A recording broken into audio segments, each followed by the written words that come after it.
আফ্রিকার উপকূলে হাইজ্যাক হওয়া পণ্যবাহী জাহাজের উদ্ধারে এবারে এগোচ্ছে ভারতীয় নৌবাহিনী। সোমালিয়ার জলদস্যুরাই এই জাহাজটিকে হাইজ্যাক করেছে বলে খবর। গোটা পরিস্থিতি যাতে দ্রুত স্বাভাবিক হয় সেটাই এখন মূল লক্ষ্য ভারতীয় সেনার। নিবিড়ভাবে গোটা ঘটনার দিকে লক্ষ্য রাখছে সেনা। মাল্টার পতাকাবাহী জাহাজটি সোমালিয়ার উপকূল রেখার দিকে যাচ্ছে, এমনটাই মনে করছে ভারতীয় সেনাবাহিনী। আরব সাগরে মাল্টিস জাহাজ এমভি রুয়েলের মালবাহী জাহাজের সাহায্যে এগিয়ে চলেছে ভারতীয় যুদ্ধজাহাজ। জলদস্যুদের রুখতে সমুদ্রে টহল দিচ্ছিল ভারতীয় নৌবাহিনীর একটি যুদ্ধজাহাজ। নৌ মেরিটাইম পেট্রোল এয়ারক্রাফট এবং যুদ্ধজাহাজকে হাইজ্যাক করা হয়েছে, আর সেই হাইজ্যাক হওয়া জাহাজের অভিমুখ ঘুরিয়ে দেওয়া হয়েছে বলেও খবর। জাহাজটি 18 জন ক্রু রয়েছে, জাহাজটিতে 18 জন ক্রু রয়েছে বলে খবর পাওয়াও গিয়েছে।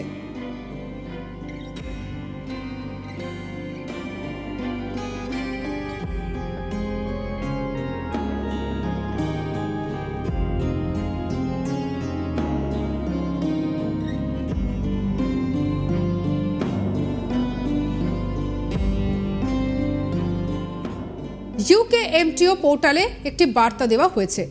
সেই পোর্টালে 14 ডিসেম্বর সেই বার্তা পাঠানো হয়।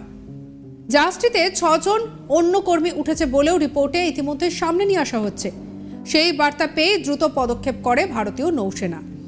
দ্রুত নেভাল মেরিটাইম পোর্টালে পেট্রোল এয়ারক্রাফটে নজরদারির দায়িত্ব সরিয়ে এমভি রুয়েল জাহাজকে শনাক্ত এবং সাহায্য করার জন্য ঘুরিয়ে দেওয়া হয়েছে।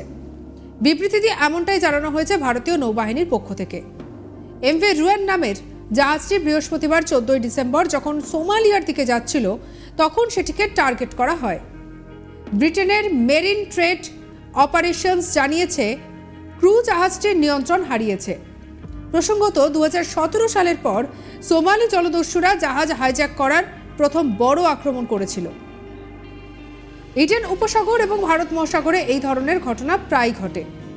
ব্রিটেনের মেরিন বডি সোমালিয়ার কাছে আরব সাগর দিয়ে যাওয়ার সময় জাহাজগুলিকে সতর্ক করার পরামর্শ দিয়েছে, কারণ এই এলাকায় একটি জলদস্যু অ্যাকশন গ্রুপও সক্রিয় রয়েছে, আর সেই কারণে সতর্ক থাকাটা অনেক বেশি করে প্রয়োজন।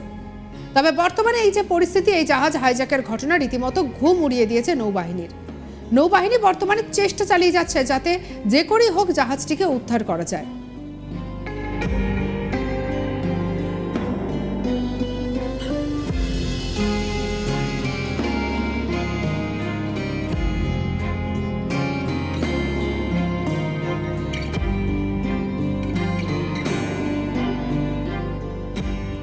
আফ্রিকার উপকূলে হাইজ্যাক হওয়া পণ্যবাহী জাহাজের উদ্ধারে এবারে এগোচ্ছে ভারতীয় নৌবাহিনী।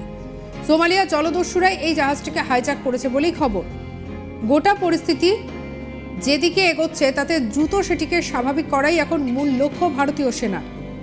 নিবিড়ভাবে গোটা ঘটনার দিকে লক্ষ্য রাখাও হচ্ছে। মাল্টার পতাকাবাহী জাহাজটি সোমালিয়ার উপকূল রেখার দিকে যাচ্ছে বলেই ইতিমধ্যে খবর পাওয়া গিয়েছে। আরব সাগরে মাল্টিস জাহাজ এমভি রুয়েলের মালবাহী জাহাজের সাহায্যে এগিয়ে চলেছে ভারতীয় যুদ্ধজাহাজ।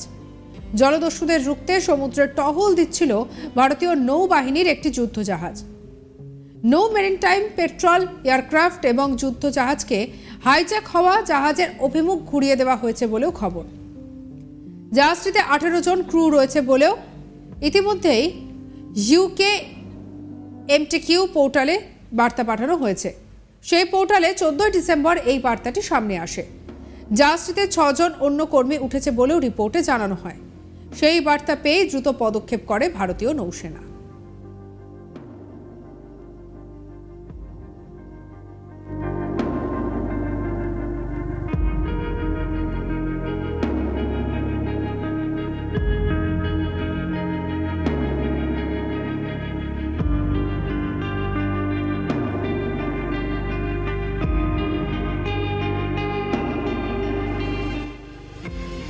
দ্রুত নেভাল মেরিটাইম পেট্রোল এয়ারক্রাফটকে নজরদারির দায়িত্ব থেকে সরিয়ে এমভি রুয়েল জাহাজকে শনাক্ত এবং সাহায্য করার জন্য ঘুরিয়ে দেওয়া হয়েছে। বিবৃতি দিয়ে এমনটাই জানানো হয়েছে ভারতীয় নৌবাহিনীর পক্ষ থেকে। এমভি রুয়েল নামের জাহাজটি বৃহস্পতিবার 14 ডিসেম্বর যখন সোমালিয়ার দিকে যাচ্ছিল তখন সেটিকে টার্গেট করা হয়। ব্রিটেনের মেরিন ট্রেড অপারেশনস জানিয়েছে যে ক্রু জাহাজটির নিয়ন্ত্রণ হারিয়েছে। প্রসঙ্গত 2017 সালের পর সোমালি জলদস্যুরা জাহাজ হাইজ্যাক করার প্রথম বড় আক্রমণ করে। সঙ্গে রাখুন আজ তাক বাংলাকে অন্যান্য খবর। পরবর্তী আপডেটের জন্য লাইক, কমেন্ট, শেয়ার, সাবস্ক্রাইব করতে ভুলবেন না। আমরা এখন রয়েছি হোয়াটসঅ্যাপে, তাই ফলো করে নিন, আপডেটেড থাকুন।